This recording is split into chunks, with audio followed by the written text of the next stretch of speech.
பக்தர்களுக்கு என் அன்பு வணக்கங்கள். ஓம் சாய்ராம்.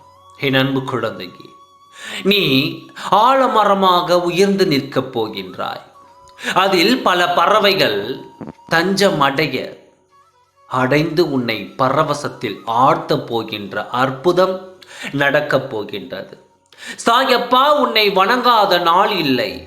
ஆனால் இன்னும் என் பிரச்சனைகள் தீர்ந்த பாடு இல்லை.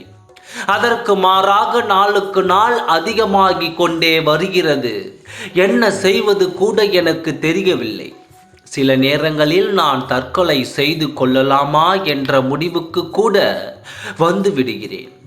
இன்றோ நாளையோ நீங்கள் எப்படியாவது என்னை காப்பாற்றுவீர்கள் என்ற நம்பிக்கையில் என் முடிவை தினமும் தள்ளி போட்டு கொண்டே இருக்கின்றேன். ஆனால் முடிவுதான் வரவில்லை. இப்படி புலம்புகிறாயே, ஏன் புலம்புகிறாய்? முதலில் ஒன்றை புரிந்து கொள். உனக்கு எந்த அளவு உன் மீது நம்பிக்கை இருக்கிறதோ அந்த அளவுக்குத்தான் உனக்கு கிடைக்கும். நினைவில் வைத்துக்கொள். செய்த புண்ணிய பாவத்திற்கு ஏற்ப கர்மாவை நீ இப்பொழுது அனுபவிக்கும் கஷ்டத்தை தாங்காமல் தவிக்கின்றாய். ஆனால் நீ உன் துயரத்தில் பெரும் பகுதியை நான் என் குழந்தைக்காக அனுபவித்துக் கொண்டு இருக்கின்றேன். மனதை அமைதியாக வைத்துக்கொள். எந்த விதமான குழப்பங்களையும் அதற்குள் அனுமதிக்காதே. இந்த நிலை வெகு விரைவில் மாறி உனக்கு வெற்றிகள் கிட்டும். நான் கூறியது எதுவும் உன் வாழ்வில் நடக்காமல் இருக்காது.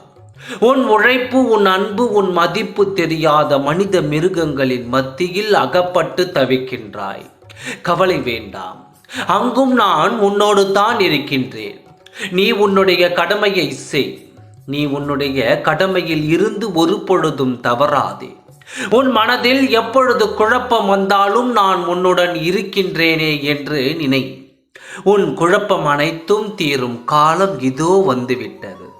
இனி வரப்போகும் காலம் உனக்கு ஜெயத்தை மட்டுமே கொடுக்கப் போகின்றது. நீ சந்தோஷமாக இருப்பாய்.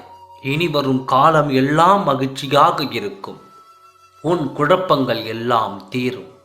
கனவில் கண்ட சுகபோக அனுபவங்கள் விழித்து கொண்டதும் மறைந்து விடுவது போல இவ்வுலக வாழ்க்கை ஒரு மாய தோற்றம். இவ்வுலக வாழ்வில் சுகமும் துக்கமும் ஒரு மாயையே ஆகும். நீ எங்கு வேண்டுமானாலும் இரு, நீ என்ன வேண்டுமானாலும் செய். ஆனால் இதை நன்றாக நினைவில் வைத்துக்கொள். நானே அனைவருடைய அந்தரக அலட்சியங்கள் ஆட்சியங்களாக இதயத்தில் அமர்ந்து இருக்கின்றேன். இந்த உலகில் ஆசையா ஜீவ ராசிகளிலேயும் நான் அரவணைக்கின்றேன். படைப்பவன், காப்பவன், அழிப்பவன் ஆவே. உனக்கு எல்லாவற்றிற்கும் காலம் நிச்சயம் பதில் சொல்லும். நீ எந்த நேரமும் குழப்பத்தில் இருப்பதையே கஷ்டங்கள் என்பது வந்து போகத்தான் செய்யும். நீ அதிலே நினைத்து கொண்டே இருந்தால் உனக்கு பாதிப்பு அதிகமாகும். உனக்கு எது நடந்தாலும் நான் தான் பொறுப்பு என்று சொல்லிவிட்டாய். நான் தானே உனக்காக கவலைப்பட வேண்டும். உன் மனக்குழப்பத்தில் நீக்கு. மீதியை நான் பார்த்துக் கொள்கிறேன்.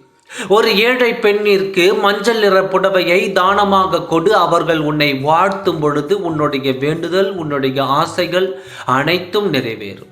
நீ சந்தோஷமாக வாழ்வாய். நம்பிக்கையோடு இரு. நல்லதே நடக்கும். ஓம் சாய்ராம்.